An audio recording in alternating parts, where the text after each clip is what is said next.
Howdy YouTube family, it's both CRNA coming to you again with another day's topic.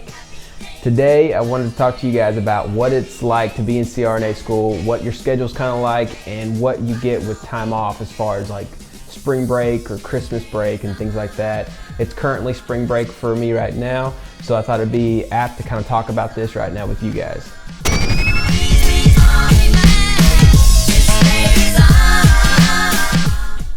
You've probably heard that there's not really much time off in CRNA school, and that's true. But I'll give you kind of like a realistic view of exactly what kind of schedule you can expect when you are in CRNA school. So now I'm talking from experience of a doctorate program that's front loaded. So you have to take that in mind when you're talking about your different CRNA programs. Some of them are still masters that haven't transitioned to doctorate yet.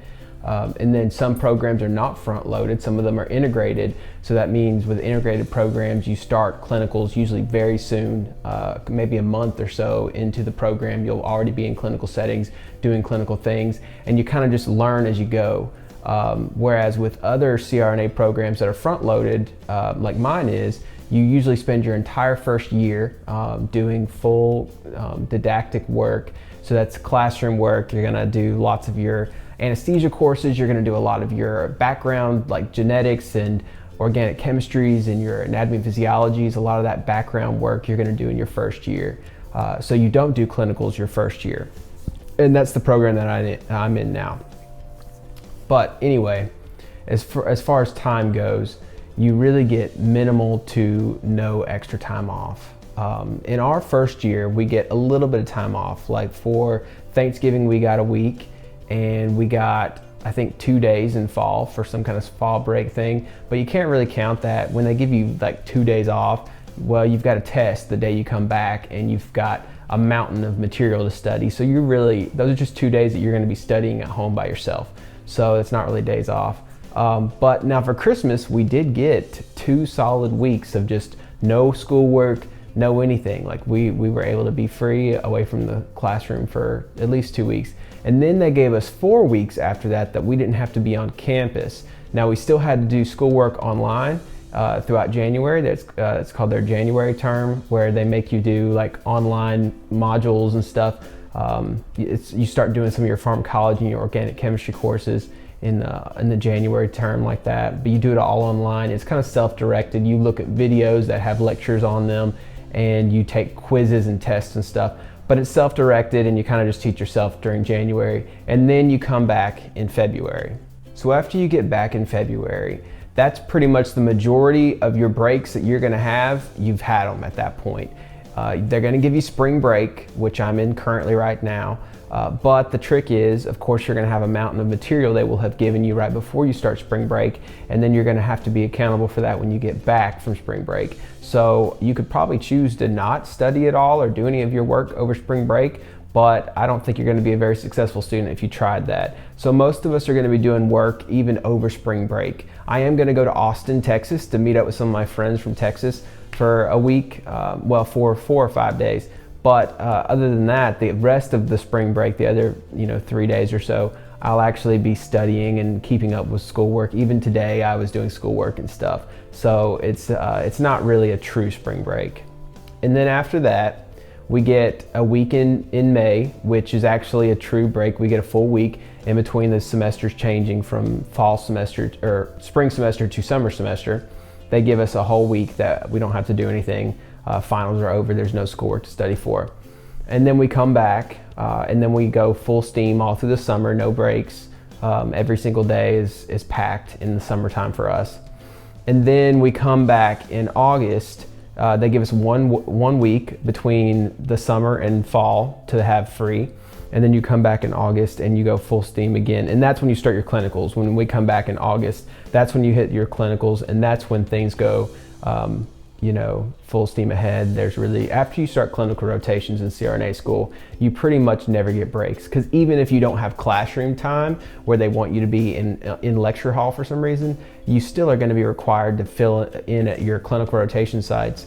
So like for second and third year of our program, Even though you don't have to be in class for that week, you still have to be at your clinical sites for that week for spring break. So you really can't go anywhere. You still got 2 or 3 days a week. You're gonna have to be at a clinical site doing your clinical rotations.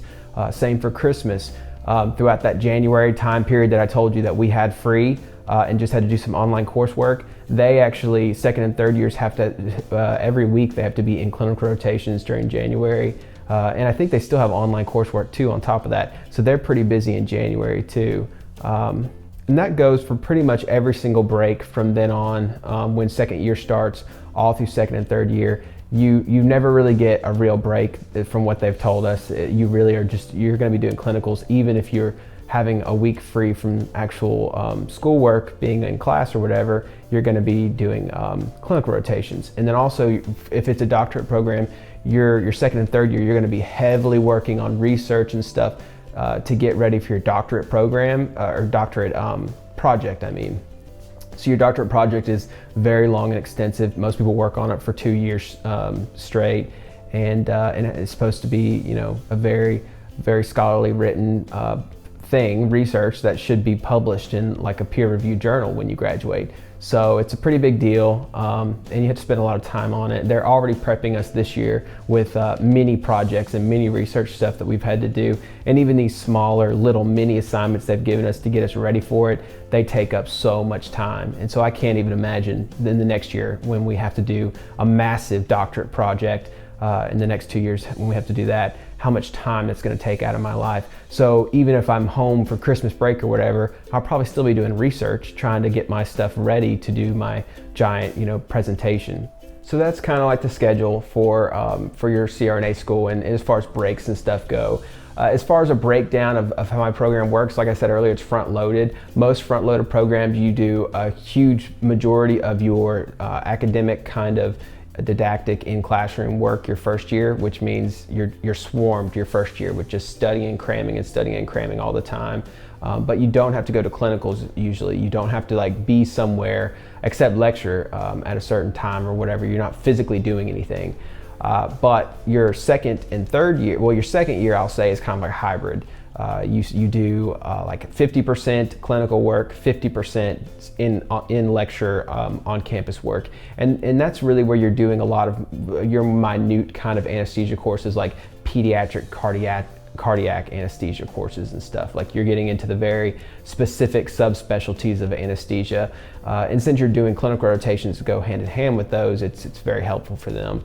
But the thing that the second years always say is difficult, and I'm sure next year, is that they're having to juggle being at a clinical site multiple days a week and being physically tired because you have to get up early, you know, 5 a.m. or so, and start doing your clinical work and stuff.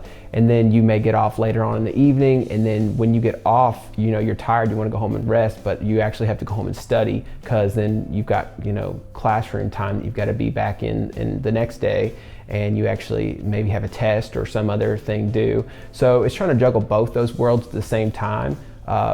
That's hard for them, and I can see where that'd be hard.